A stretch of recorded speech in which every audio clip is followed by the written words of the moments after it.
All right, well, Donald Trump readies to wow another crowd in North Carolina, or try to.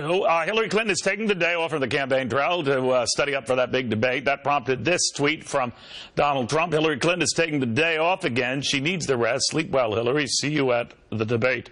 Reaction now from Patricia Lee Onwuka and Jessica Torleth, the Democratic strategist. First, Jessica, what do you make of that? Donald Trump is kind of zinging her there. I mean, only a kind of zing for Donald Trump. He's trying to remind people about the pneumonia incident, I presume, and to revive that Hillary's health, Hillary's low energy thing, because now things aren't going as well as they were for him. Today we saw new polls that have her up 5 in Florida and 5 nationally. I expect this race to stay incredibly close, but that was working for Trump. A healthy Hillary out on the campaign trail, you know, talking about policies, talking about Donald Trump, talking about his record as a businessman, what's going on now with all these stories about his charity, how he's funneling other people's money to charitable causes, not giving himself. Those are things that are hurting him. So, well, you know, go ahead and talk about it. I think that not all the polls that we've been seeing, the Florida one, covered the period in question. But, Patrice, I do want to ask you about, obviously, this shows the tight nature of the race, especially in tight states, how leads can go back and forth. But is the terror incident and the way he's responded to it, maybe the way she's responded to it, how do you think that's going to play out? It's going to be one of those important issues. I mean, Americans are reading how these candidates present themselves, not just as on the issue, you know, what they think is the right course of action, but, you know, how presidential are they? Do you feel trusted? Their emotional IQ, their EQ, so to speak, you know, do they resonate with the American public in their ability to be a strong leader in this case? And, you know, I think we're still waiting to see what both bring to the table. All right, well, they both have high negatives. I haven't seen the latest numbers on those negatives, but generally Trump's are a little higher than hers.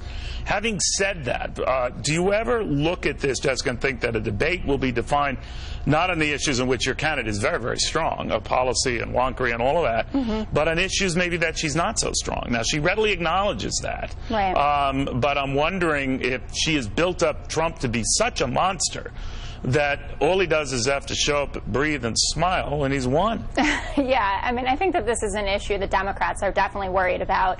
You know, the bar has been set so low, and I don't know what that says about Republicans, that they're happy to have a candidate with such a low bar and saying, fantastic, he just showed up and, you know, kept breathing, as you say, and he should win. But I think that this will be a struggle for Hillary Clinton. You know, on IQ, I think that she's, you know, by far and away going to succeed at the debate there, just because of how much she knows the policies. Well, that's what they said about Al Gore, too. No, I know, and I remember back to that. Different color outfits, right? Right, but there is a chance, though, that Donald Trump could stand up there and he could offend a lot of people, you know. So could she. Yeah, I know, absolutely, and we talked about this, I mean, multiple times about her being stiff and wooden in that way, but I do think she hasn't done this before, and she has a lot of practice, and she is prepping, I believe, more seriously than he is. You know, he talked about having some burgers with Rudy Giuliani and Chris Christie. But, you know, sometimes if he can just get ahead, Patrice, and get on the stage and not make a fool of himself, not disparaging of any candidate.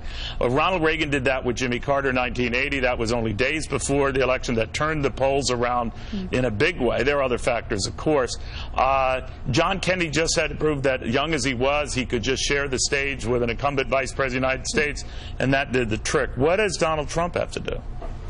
He's got to do to connect with the audience. I mean, I loved in 1992, Bill Clinton won a town hall simply because he was able to answer a question by connecting with the person who asked him that question. The same question was asked of George Bush at the time, and he wasn't able to understand the plight of that individual woman who happened to be a black female and was asking about the national debt and how it impacted them. So, I mean, either candidate, but especially Donald Trump, if they're Wasn't able that the to debate connect. with the senior looking at his watch and all? It's little stuff like that. But I mean, I do think, as you cited, the crucial issue here is that both of these candidates are widely disliked. So in all these previous elections, we haven't had such high negatives. So in that sense, a lot of the time you have to show up and you have to know what you're talking about. And Hillary Clinton knows what she's talking about.